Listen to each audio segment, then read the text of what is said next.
Hello Internet, Dan here, back with another video. Today we've got another unboxing.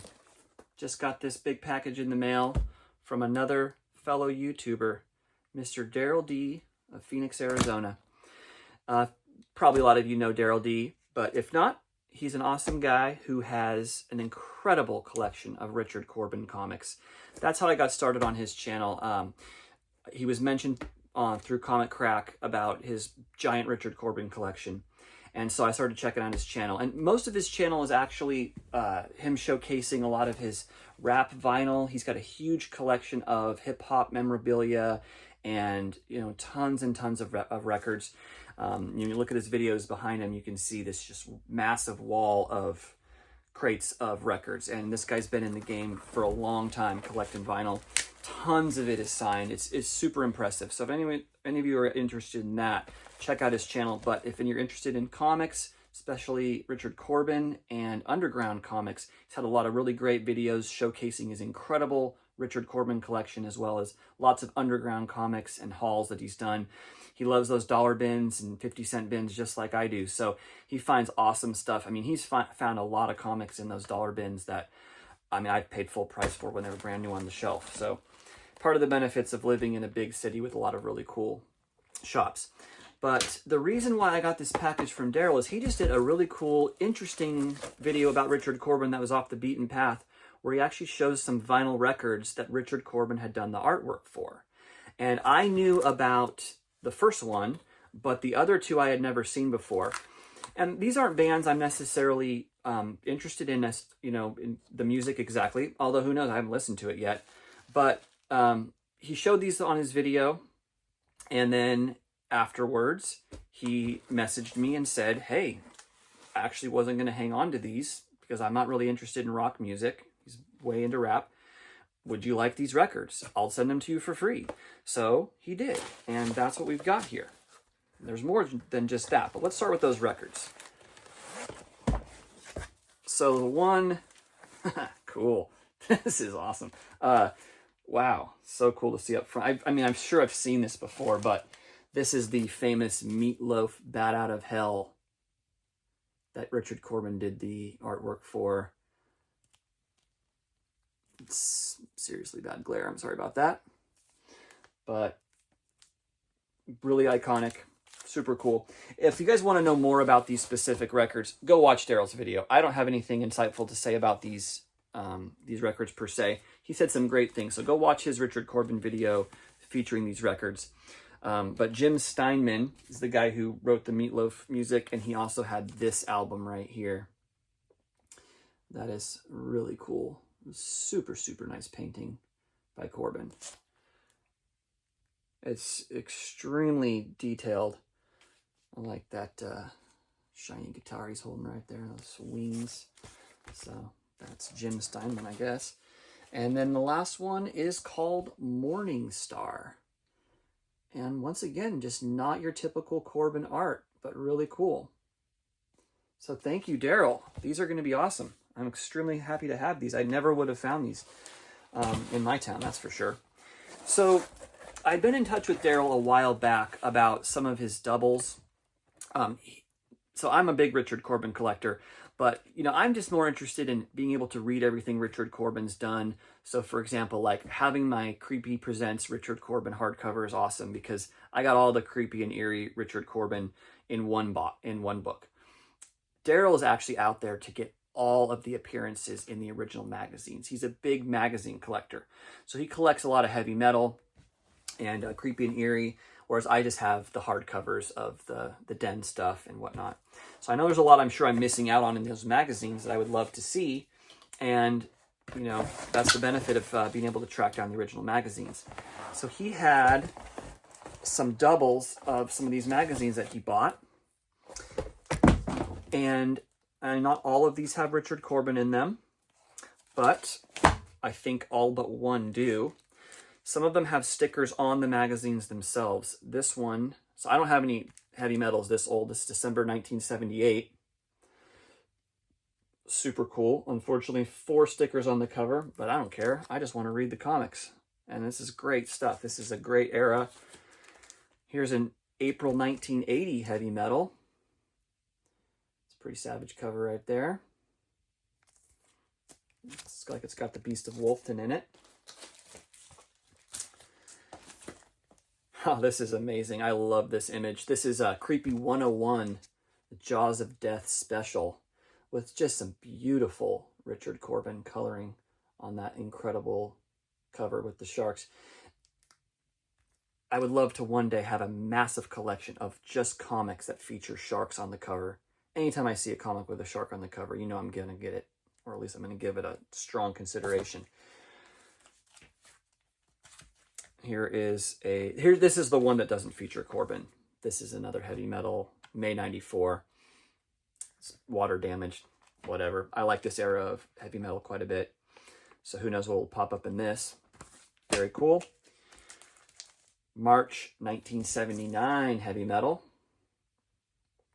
I looked at what are in these issues too before the package showed up, and it's chock full of great stuff.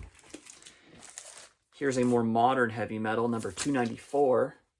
This one's got Murky World Chapter 8 in it. Obviously, I have the Murky World hardcover, so I've read that already, but, you know, the Industrial Special, that sounds great. I will read it and enjoy it.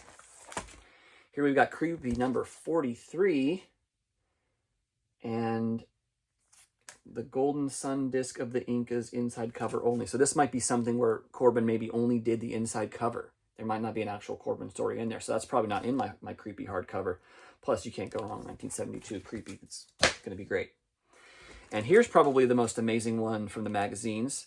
This is the May 1977, so it's issue number 2 of Heavy Metal. Look at that. Never thought I would have this comic. That is so, so cool. And, you know, this is chock full of Mobius and Corbin and all the greats. Once again, sticker on the cover. Don't give a shit. Speaking of stickers on the cover, this is another thing that originally kind of put me in touch with Darrell. He had an extra copy. That's right, an extra copy. And I don't think he even collects this. Of The Boys issue 1. And yes, that sticker for 25 cents is what Darrell paid. And that sticker is, yes, on the cover. So now I've been told through some comments here and there that there are ways to get stickers off. I think tea tree oil or something like that might work. But I think I'm going to give it a shot. I think I'll start with one of those heavy metals that has the stickers and try to figure out how to properly take a sticker off of a cover before I try to do that with this Boys issue 1, because it does look like a pretty good copy. I love the Boys. Of course, I love Garth Ennis, everything he does, but I've never actually tried to collect the single issues of the Boys. I just have the Hero Gasm issues. So being able to get the first issue is a no-brainer. He didn't sell it to me for 25 cents. I paid more than that. But yeah, I bought all of that stuff from Darrell as a bonus on top of the free records he sent me. So thank you, Darrell. That was extremely cool. I cannot wait to dig into these comics and display those records. Super cool addition to the collection. I figure while I'm here, maybe I'll just go through my new release stack. This is stuff from the last couple of weeks. Some of the stuff was on hold in my pull box that I just hadn't picked up in a little while. So I know not all of this is brand new, but most of it's relatively new. This is the Batman Second Night. I got the First Night series. I really dug it. Don't pick up much Batman new anymore, but the art in this looked really great. The first one was great, the first story. Then I've been getting this series Life. This is another magazine-sized comic from Distillery. It has these flip covers. And this is Brian Azzarello and Stephanie Phillips with art by Daniel Zizelj, or however you say that. I got the new Transformers. We'll see how this goes. Robert Kirkman took over. I did enjoy the Daniel Warren Johnson run, but I don't know how long I'll be on for the ride. I love Robert Kirkman too. I'm not saying anything about Robert Kirkman, but something about that first section was good. This is pretty exciting. A new Punisher. Marvel Knights too. When's the last time you saw Marvel Knights? So I have not looked in this yet. I'm actually I looked at it in the store. That's right. It's by Dan Panosian does the art, and he does really cool art. So that's looking pretty good. I don't like this skull shit, they should have brought back the original Skull, which they did on a different issue that came out. But I've just been heard that this is kind of like back to the good old Frank Castle. So Jimmy Palmiotti writing that should be great. Here's another Bad Idea comic. This is a cul-de-sac by Wayshek, Jonathan Wayshek. I think this is issue 3. But yeah, that's freaking sweet. And the art is all like that inside too. Really cool. Been getting the Superman Kryptonite Spectrum. Give it up for those Ice Cream Man dudes. Here's this new Conan. I know Damien featured this on a video on another channel. It's number 25. It's all by Alex Horley, so the whole interior is painted art that looks just like this cover. Sweet. I quite enjoy this series, Falling in Love on the Path to Hell. So that's Jerry Duggan and what's Brown's first name? Gary Brown. So now that I've got it open, find something cool. Let's see what that art looks like. It's good. It's not the best thing ever, but it's good. I have a little bit of interest in Bloodshot, I will admit it. That's a pretty cool Glenn Fabry cover. I got into Bloodshot because years ago when the Jeff Lemire run first started, I was in the comic book store, and it was once again around my birthday. It was the comic book store owner and I share a birthday like 2 days apart. And he was like, oh yeah, here, take this comic for your birthday. And he gave me the first issue of Bloodshot from Jeff Lemire, and the art by Miko Swayan, however you say it, was good, really good. So I started reading that series, and I kind of followed it for a while. That was like a good period for Valiant. So I decided to check out this new one. Here's a free ash can from Dark Horse, American Caper. Looks pretty decent. No clue what it's about, but art doesn't look that bad. Oh, I scored this for $1. I think it was $1. Island. Oh yeah, it was. Oh no, it was at my used bookstore downtown. It was $5. Never mind, $5. I didn't get this when it first came out because these are like $8. But I love Brandon Graham. It's got some Brandon Graham art, some other people in there. It's a little like oil stain on the cover. That's unfortunate.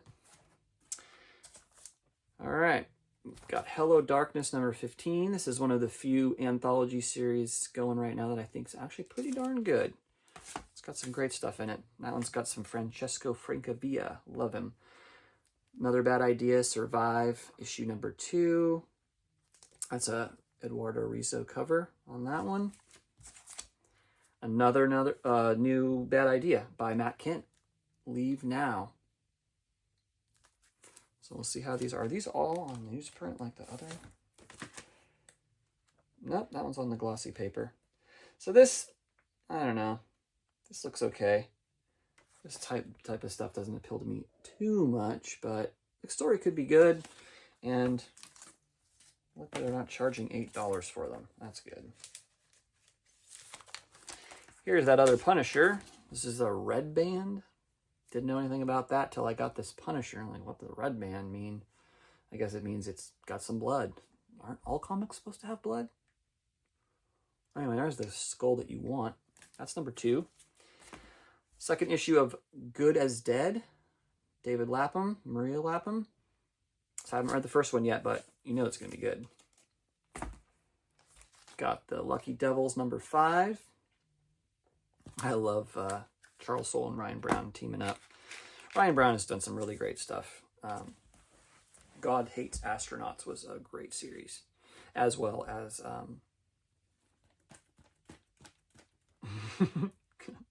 there goes my first brain fart on camera. You know the one. Sacrificers. Super Creep Show with the Dark Knight homage cover. Red Book number 1. Tinian. Oming. Nemesis Forever. I kind of think he's running Nemesis into the ground. The original Nemesis series was so good, but I don't know about the new one. The Creeping Below is another Brian Azzarello. Kind of a weird variant. It's just like, what even is that? There was like 3 covers and they were all just like, what? So that was the least weird of the bunch.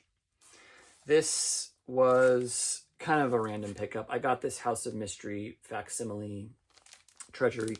I have not bought any of the other facsimile treasuries because I would just much rather own the originals. But this seemed like a good one to get. I was just feeling like getting something else, and I don't know. It's pretty rad. Probably never be able to find an affordable copy of that anyway. And then the last thing is this new hardcover from Brian K. Vaughan called Spectators. So months ago, my shop got an advanced copy, promotional only copy, in a paperback, and it had a big square on the cover that was like, for promotional use, do not sell. And the girl who works in my shop was just like, here, you want to borrow this and take it home and check it out? I said, well, probably just going to buy it anyways. I don't need to check it out because I like Brian K. Vaughan and this sounded like a good book. But she loaned it to me, so I read the first chapter or so, and I really liked it. And I went, you know, if I read the whole thing, I'm probably not going to want to buy the hardcover. So I'm like, I already read it. So I just took it back to her and said, order me a copy. I like it enough. So thank you, Michelle, for loaning me that. It was not necessary. I was going to get it anyway. So that's that for the haul for this week. And thank you guys for watching. Thank you again, Darrell D, for sending me this awesome stuff. You demand. I guess I could sign off with Darrell's catchphrase, which is stay safe, peace and love.